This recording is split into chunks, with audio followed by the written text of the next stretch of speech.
सीधा सीधा रोक लगाने का कारण ये है कि पिछले चुनाव में तीसरा मोर्चा राजस्थान में प्रमुख विश्वविद्यालयों में और कॉलेजों में चुनाव जीत के आगे आया और कांग्रेस और बीजेपी की किरकिरी हुई। दोनों ने मिलीभगत करके छात्र संघ चुनाव पर रोक लगाई है। पहले भी समय समय में छात्र संघ चुनाव को रोकने का प्रयास किया, युवा शक्ति को दबाने का प्रयास किया। राष्ट्रीय लोकतांत्रिक पार्टी शुरू से छात्र संघों की स्वायत्ता के पक्ष में और आज मैं आमरण अनशन समाप्त करा के आरएलपी पार्टी पूरी तरीके से छात्र संघ चुनाव करने का जो आंदोलन चल रहा है इसमें हमारी पूरी पार्टी आज से सड़कों पर मिलेगी। बड़ा आंदोलन हम करेंगे छात्र संघ चुनाव को लेकर और मैं अन्य पार्टियों के नेताओं से भी अपील करूंगा जो लंबी डींगे आंकते हैं, तो विश्वविद्यालय के अध्यक्ष भी रहे हुए, जो एमएलए मंत्री है, उनका भी जमीर जागे और एक चुनाव करवाएं। गहलोत सरकार घोषणा करे चुनाव की, नहीं तो नौजवान गहलोत सरकार की ईंट से ईंट बजा देगा। ये तो रिपीट करने की बात कर रहे हैं, कहीं पता भी नहीं लगेगा कि कांग्रेस पार्टी कहाँ गई, बूथ पे एजेंट नहीं मिलेंगे राजस्थान। बेनीवाल जी, एक लिस्ट आई थी कल बीजेपी की, उसमें वसुंधरा गायब है, क्या कहेंगे? वसुंधरा जी तो बहुत समय से मैंने गायब कर दिया था ना उनको पहले से तो गायब है पहले से। अब तो वसुंधरा को अगर आगे भी ले आए तो आप ये बताएं, बीजेपी तो भ्रष्टाचार के चेहरे के खिलाफ चुनाव लड़ने की बात करे, अगर मैडम को आगे ले आएंगे तो पूरी भ्रष्टाचार की पूरी पोटली खुल जाएगी। रही कि अब एनएसयूआई और एबीवीपी के छात्र नेता भी आपसे गुहार लगा रहे हैं। ये मेरे छोटे भाई हैं सारे। देखिए, मेरा खुद का कोई संगठन नहीं है। अगर मेरा संगठन आरएलपी का स्टूडेंट विंग होती तो मैं भी चुनाव लड़ा था। ये मेरे ही भाई हैं सारे।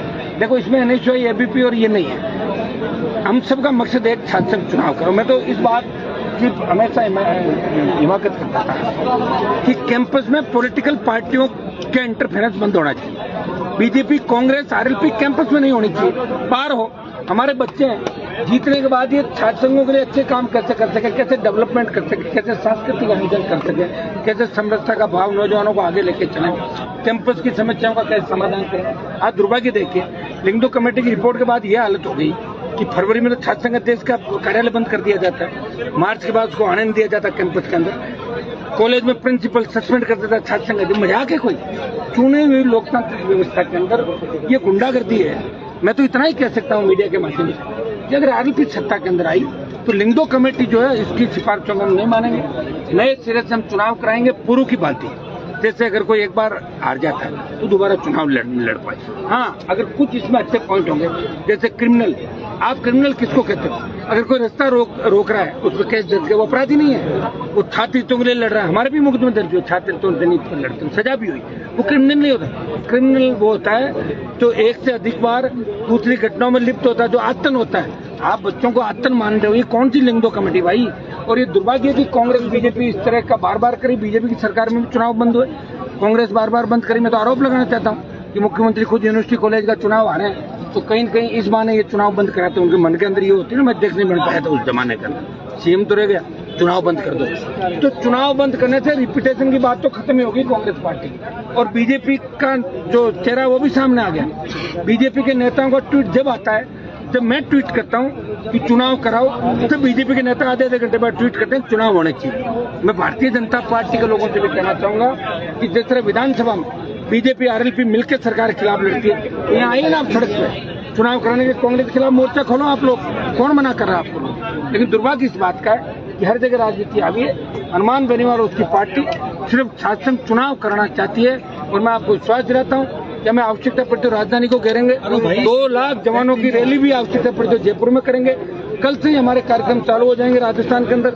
नौजवान निकल पड़ेंगे शांतिपूर्वक तरीके से, लॉ एंड ऑर्डर नहीं बिगड़े इसका भी ध्यान रखेंगे। पुलिस का जो हस्तक्षेप कैंपस के अंदर हो रहा है, ये दुर्भाग्य।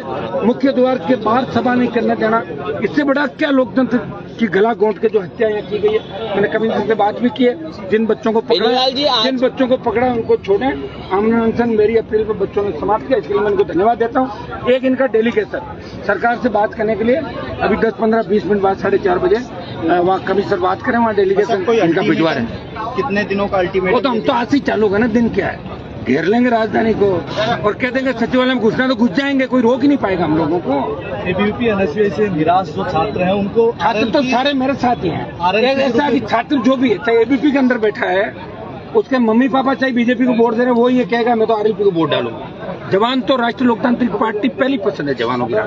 आज छात्रों से ज्यादा यूनिवर्सिटी कैंपस में पुलिस प्रशासन नजर आता है इन दिनों। आज मैं आया हूँ ना, इसलिए आ रहा आज विशेष रूप से। नियमित रूप से ये स्थिति रहती है, इसलिए है कि हमारे जो लीडर हैं वो ये नहीं चाहते कि छात्र नेता मजबूत हो, छात्र संघ मजबूत हो।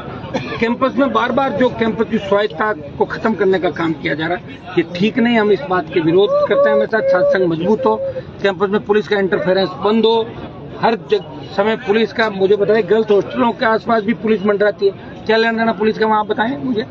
आज ये कमिश्नर से बात भी हमने कर ली, राज्यपाल से भी मिलेंगे।